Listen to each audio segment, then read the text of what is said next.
Hello mga stories, welcome back sa ating content. So, natin to, panoorin natin yung reaction dito. At ito yung parang, it's all about law of attraction daw. Okay? So, ito, panoorin natin itong video na to saglit ito. Alam nyo guys, may na-realize ako lately na yung katawan pala natin, nire-reject yung mga taong hindi na belong sa future natin. Actually, hindi lang siya tao eh. Like sa trabaho mo, business, ibang sitwasyon, naturally, organically, nire-reject ng katawan natin pag hindi na siya belong sa magiging future natin. Belong sa future natin. Paano ibig mo sabihin? Belong. Kasi, according sa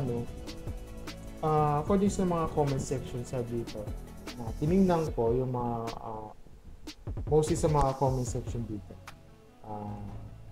Ito. Sabi na ni Zino, sana makaalis na tayo sa environment na ayaw na natin. Di na masaya ang katawan at isip natin. So parang ibig sabihin ng na na parang gusto niya makaalis sa isang toxic kumbaga yung mga toxic world or yung parang yung toxic area. Naranasan ko na yan yung isang pagka-toxic na isang kumpanya na hindi ako makaalis-alis na dahil nga sa hinahabol ko yung 13-month pay. Naranasan ko na yan yung kaya ang ginawa ko nung part is pag kinuha ko, doon na ako mag-retire. So, ayun. Ang ending is unemployed ka. Pero yun nga lang, since na unemployed ka for that, ang hirap sa palaran na maghanap ng trabaho. Di ba? Ganun din naman. Nafe-feel mo na naman yung negative things, di ba? Kaya hindi na maiwasan yan. So, tuloy. Kumbaga, hindi na same level ng energy, not on the same wavelength, not on the same frequency anymore. Kaya parang mararamdaman mo na parang hindi ka na nakaka-relate dun sa mga grupo ng taong yon. Hindi mo na sila nafe-feel kasi na-outgrown mo na sila. So, yung outgrown, no? So, yun? Kumbaga, dati mong kaibigan, for example, yung college. Dati mong kaibigan ng yung college, no? Ngayon na sila, nag-iiba na sila. Or parang, yung mga dati mong kaibigan, yung iba, nabubuka dahil nga sa, alam mo na, yung nagkakaroon sila ng pamilya. Or nagiging focus sila sa, kanilang mga jowa na future wife nila, ganito. Or nagiging fiancé. Kaya minsan talaga nagkakabukod yan. Well, naiintindihan ko yun. Pero ito sa akin kasi, minsan yung mga kaibigan mo o yung mga katrabaho mo, yung mga minsan hindi mo na feel. Minsan mo, na hindi mo nasasabayan, nakakasabay mo. For example, yung for example, yung mga kaibigan mo, medyo iba na yung trato mo parang nag-iiba yung trato mo sa iyo. For example, na hindi na siya yung makipag-bonding, iba-iba yung mga dahilan. Parang ganun. Diba? Tuloy. Kasi nga, nag-level up ka na ng frequency at hindi lahat ng tao is kaya mong maisama. For example, you learn about the things, halimbawa, na i-improve yung sarili mo. Unlike siya, na hanggang doon na lang siya. Kaya minsan talaga na, minsan nagiging tama si Rendon dito. Nung analogy niya, yung naalala mo yung iwan. Pati kaibigan mo, iwan mo rin yan. Iwan mo, yan. Tapos may sinabi siya si Rendon yung na out of comfort zone, 'di ba? Hindi ko kinakampi si Rendon dito, hindi ko kinakampi. Ang sinasabi ko lang dito is sinasabi niya na na tumakas siya out of comfort zone. Tumatakas siya sa mga toxic.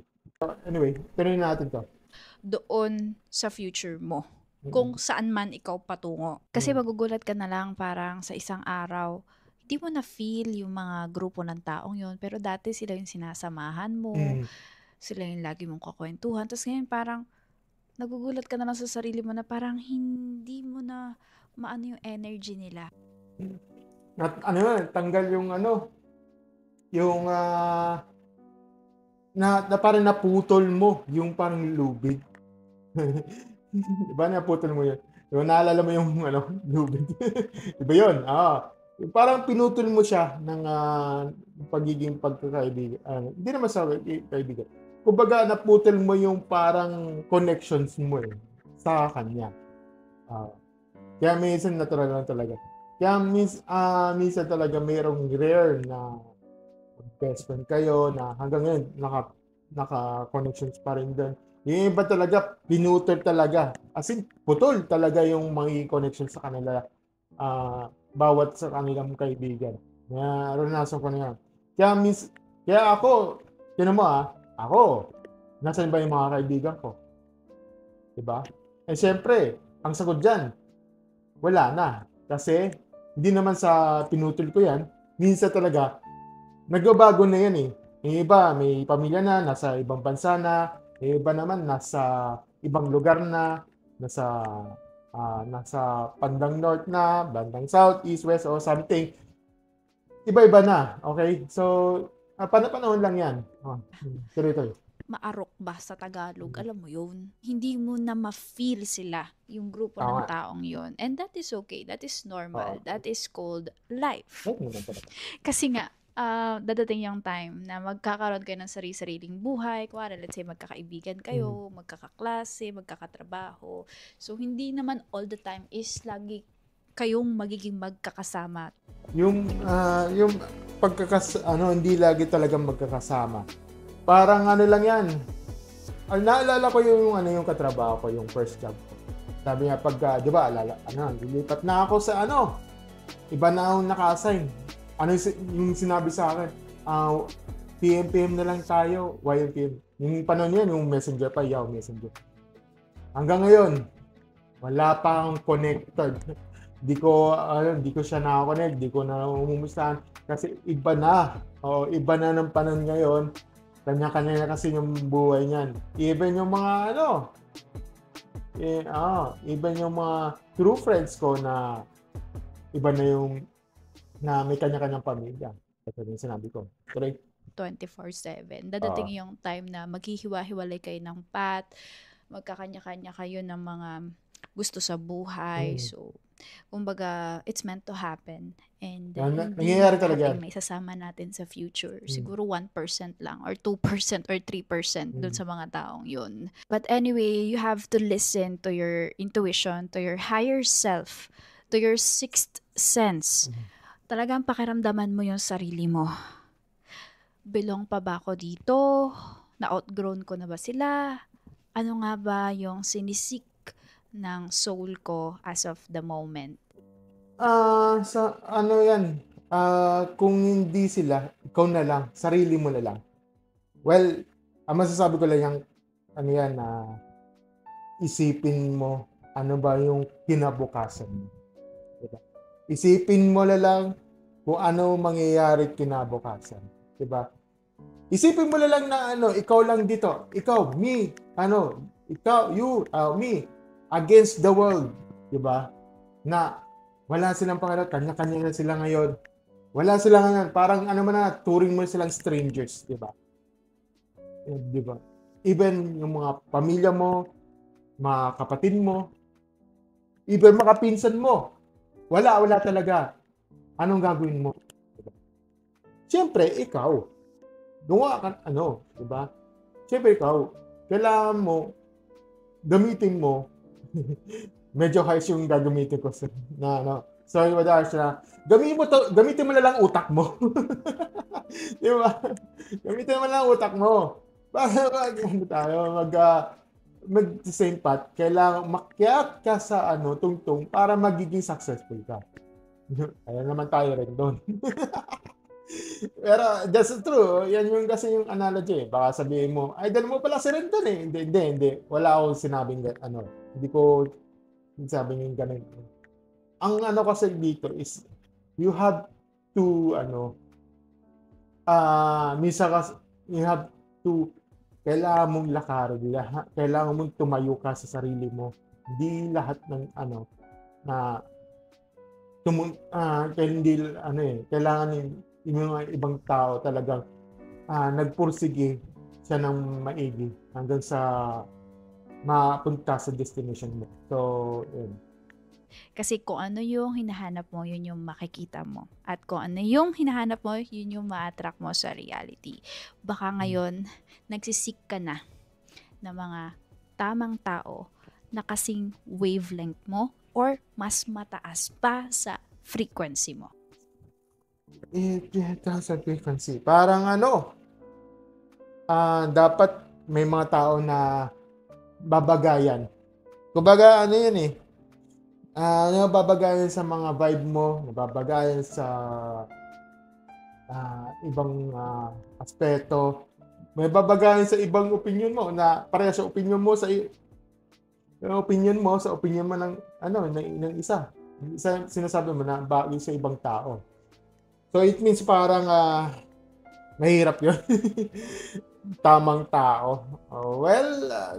Depende eh. So na kung natagpuan mo ng tamang tao, this is very good, 'di ba? Wala problema 'yun, 'di ba? Pero ang masabi niya, this is a rare. Rare 'yun, oo. Meron kasi na talagang sa hirap at sa hirap at ginhawa andun pa rin yung kaibigan mo. Kahit sabihin mo may asawa ka na, may asawa na siya, or may jowa na siya, ganito, ganyan. O may pamilya ka, o pamilya ka na, may pamilya ka, o may pamilya na siya, 'di ba? Sa halip na ihirap ang buwan, may konektado pa rin yun. May ganun kasing aspeto. So, at walang problema yon. Kaya minsan rare talaga. Kaya minsan, minsan napapanood ko, totoo ba yan yung sinasabi kahit senior yan kung naalala mo yung napanood yung Step in the Name of Love, napapaisip ako eh. Sabi ko, totoo ba ito mga to? Totoo ba sila na mag-best friend daw? Ganyan? Na, hindi ko, iniisip ko na mag-best friend. Hindi ko kine-question tong programang to Iniisip ko yung kung totoo ba sila ngayon. Yung totoo ba sila sa ganito. Yun lang, yung sasabi ko lang. Okay, so yun lang naman, masasabi ko lang dyan is lang, parang isa rare enough lang. Medyo napapatanong din tayo. Yes, naiintindihan ko naman na natatanong sa sarili natin na worth it ba ako? Ganito ba ako? Or may makakahanap ba ako? Or yung mga nakikilala ko mga kaibigan is worth it ba? Diba? Well, sabi ko, hindi ko kasi alam. Kasi nasa sa inyo yan. Nasa sa iyo yan. O nasa sa inyo yan. Kung kung makakahanap kayo ng kaibigan mo na masasandalan mo, di ba? Or magiging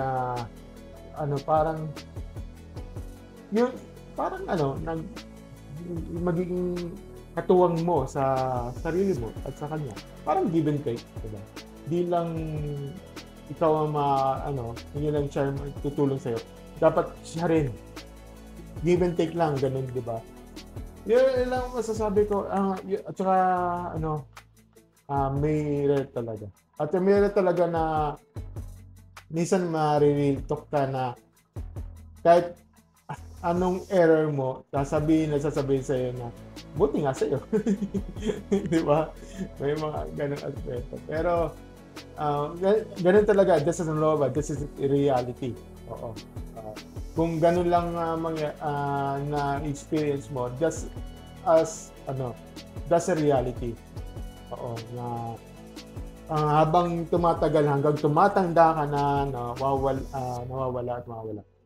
Hindi ko sinasabi na peke sila. Hindi ko sinasabi na plastic silang kaibigan, ganito, ganito. Ang sinasabi ko lang dyan is napapanahon talaga. Minsan kasi nagkakaroon nga ng kaibigan, nagkakaroon pala ng pamilya, relasyon sa iba. Natural lang yon, okay? That is reality. Kaya hindi natin sila masisisi ganun. So, sa mga tao dyan na na parang nawawala sila ng kaibigan, wala sila malapitan, ang masasabi ko lang dyan is sariling lang, ah, mag, tumayo ka at magpakatatag. Yun lang masasabi, medyo motivate ka. But, motivate lang yan, man. Yun lang masasabi ko. Thank you and have a great Never Ending Stories. Bye.